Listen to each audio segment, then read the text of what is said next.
MFI के मई 2023 के data release हो गए हैं और आज हम एमएफआई के मई 2023 के डेटा को डिकोड करेंगे और ये डिकोड करेंगे कई फ्रंट पे।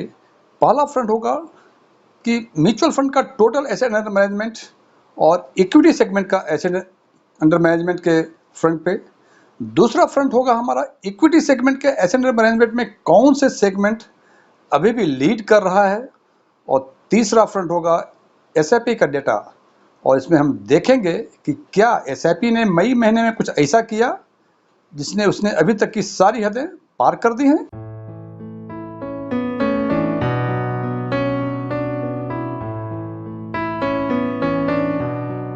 यदि मेरा ये वीडियो आपको पसंद आए इसको लाइक करें, अपने फ्रेंड्स के साथ शेयर करें और आप यदि फर्स्ट टाइम हमारे चैनल को विजिट किए हैं तो सब्सक्राइब करें और सब्सक्राइब करने के बाद बगल में जो बेल आइकॉन है उसको जरूर दबाएं ताकि हमारे नए वीडियो की नोटिफिकेशन आपको लगातार मिलती रहे। एस्ट्रॉन टेक्सफिन में आपका एक बार फिर से स्वागत है। मेरा नाम डीएम झा है।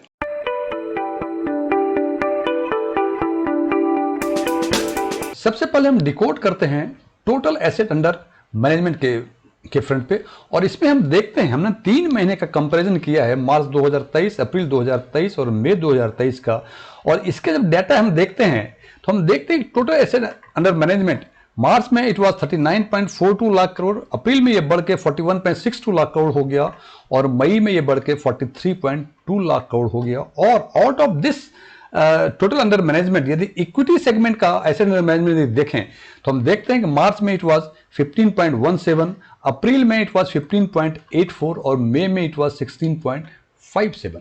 अब इन दोनों फिगर्स को यदि कंपेयर करते हैं तो हम देखते हैं कि डेट का जो पोर्शन है ये इक्विटी से अधिक है, because debt means other than equity का जो कंट्रीब्यूशन है towards total asset under management वो इक्विटी सेगमेंट से अधिक है। बिकॉज यदि हम मार्च की बात करें तो 39.42 लाख करोड़ में से केवल 15.17 लाख करोड़ इक्विटी का है। इसका मतलब कि करीब करीब 24 लाख करोड़ जो है वो आसपास वो अदर देन इक्विटी का है। हालांकि इससे टोटल हम एब्सोल्युटली कंक्लूड नहीं कर सकते हैं कितना आगे है। तो यदि इसकी चर्चा हम ग्रोथ वाइज यदि करें तो हम देखते हैं कि टोटल एसेट अंडर मैनेजमेंट मार्च से अप्रैल के बीच में 5.58% का ग्रोथ हुआ है और अप्रैल से मई के बीच में इट इज 3.79% का ग्रोथ हुआ है। यही बातें यदि हम इक्विटी की करें तो हम देखते हैं इक्विटी में मार्च से अप्रैल के बीच 4.41% का ग्रोथ हुआ है और मई में इट इज 4.6% का ग्रोथ हुआ है। अब इन दोनों डेटा को यदि सामने रखते हैं तो हम देखते हैं कि मार्च से अप्रैल में टोटल एसेट का ग्रोथ 5.58% जबकि इक्विटी का ग्रोथ 4.41% है। इसका मतलब कि अदर देन इक्विटी का ग्रोथ इक्विटी के ग्रोथ से बेहतर है। लेकिन यही बातें यदि अप्रैल और मई के बीच की बातें करें तो देखते हैं कि टोटल एसेट अंडर मैनेजमेंट 3.79% का ग्रोथ हुआ है जबकि इक्विटी में ग्रोथ 4.60% का हुआ है, मतलब इससे अधिक ग्रोथ हुआ है। इसका मतलब अप्रैल से मई महीने में अदर देन इक्विटी सेगमेंट का ग्रोथ इक्विटी सेगमेंट से कम हुआ है।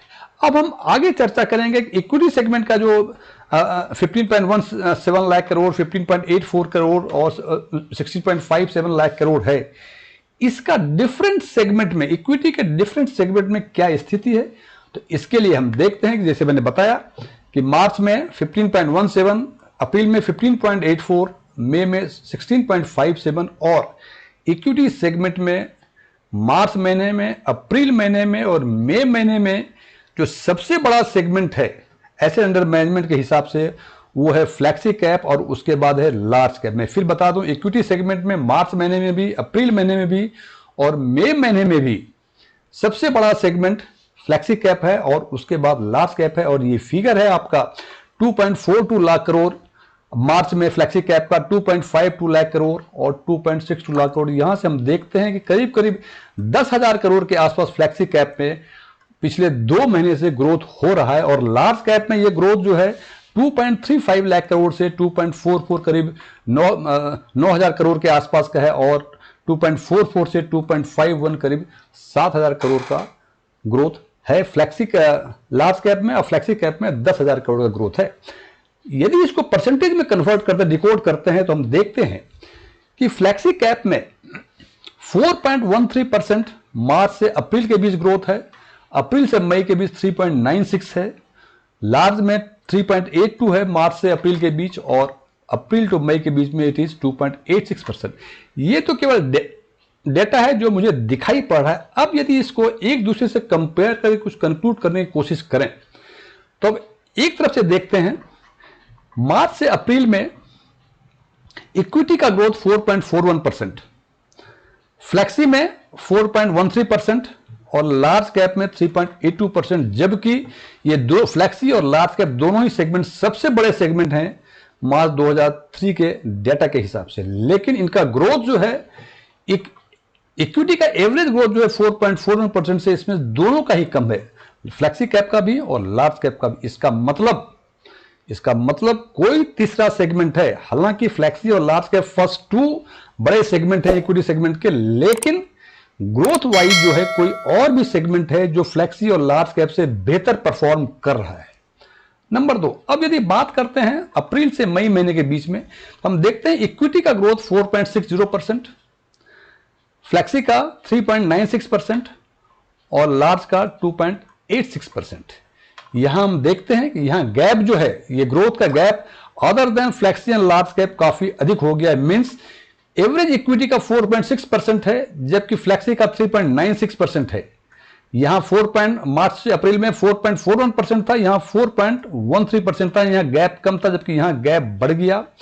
और लार्ज कैप में भी 4.6 इक्विटी का ग्रोथ, यहां 2.86, या यह कह सकते हैं यहां ग्रोथ 4.13% था, यहां 3.96। यहां ग्रोथ जो है इक्विटी में बढ़ रहा है और यहां ग्रोथ जो है यहां कम हो रहा है, दोनों ही केस में फ्लेक्सी में और लार्ज कैप में। इसका मतलब एक चीज तो ये हो गई कि इक्विटी सेगमेंट का जो ग्रोथ है उस ग्रोथ के हिसाब से फ्लेक्सी और लार्ज कैप ग्रो नहीं कर रहे हैं, और ये कोई और भी सेगमेंट है जो कि फ्लेक्सी और लार्ज कैप से फास्टर ग्रोथ में जा रहे हैं, अधिक ग्रोथ दे रहे हैं। हालांकि फ्लेक्सी और लार्ज कैप सबसे बड़ा सेगमेंट फर्स्ट और सेकंड है। नंबर 2, अप्रैल और मई में ट्रेंड तो यही रहा, लेकिन ये ग्रोथ फ्लेक्सी और लार्ज कैप दोनों का ही इन कंपैरिजन टू मार्च से अप्रैल और कम हो गया, जबकि इक्विटी का ग्रोथ मार्च अप्रैल और अप्रैल मई की तुलना में 4.60% हो गया, जबकि इन दोनों में ये कम हो गया। इसका मतलब अप्रैल से मई के बीच अदर देन फ्लेक्सी और लार्ज कैप जो पिछले महीने के ग्रोथ थे उससे भी अधिक ग्रोथ कोई ऐसा सेगमेंट है जो कि दे रहा है। इसका मतलब कि फ्लेक्सी और लार्ज कैप में, हालांकि सबसे बड़ा सेगमेंट आज के दिन में भी है, लेकिन ग्रोथ के हिसाब से इसका ग्रोथ कम होते जा रहा है। इसका मतलब पब्लिक का भरोसा पिछले 2 महीने से इस पे कम हो रहा है।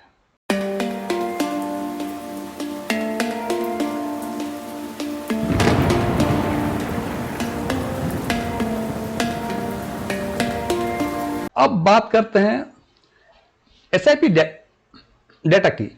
इसमें सबसे पहले मैं बता दूं कि 6.42 करोड़ अप्रैल 2023 में total number of folio systematic investment plan के थे। मैं फिर रिपीट कर रहा हूं, सिस्टमेटिक इन्वेस्टमेंट प्लान के total folio number of folios as on 30 April 2023 it was 6.42 crore. अब करते हैं इसके अमाउंट वाइज बातें। हम देखते हैं कि 2016 में एसआईपी का टोटल इनफ्लो उस फाइनेंशियल ईयर 2016-17 में ये था 43,921 करोड़, जो कि 2022-23 में ये बढ़ के हो गया 1,55,972 crore. Just imagine, it is almost 4 times और 3.7 टाइम्स पिछले 7 साल में। और 2023-24 के 2 महीने जो हुए अप्रैल और मई के, इन दोनों में मिला के 28,477 करोड़ के आसपास हो गया है। और यदि हम इसका एवरेज माने, यदि 14,000 करोड़ पर मंथ का है तो 12 महीने का यदि हम कैलकुलेट करेंगे तो इट विल एक्सीड 1,55,972 करोड़।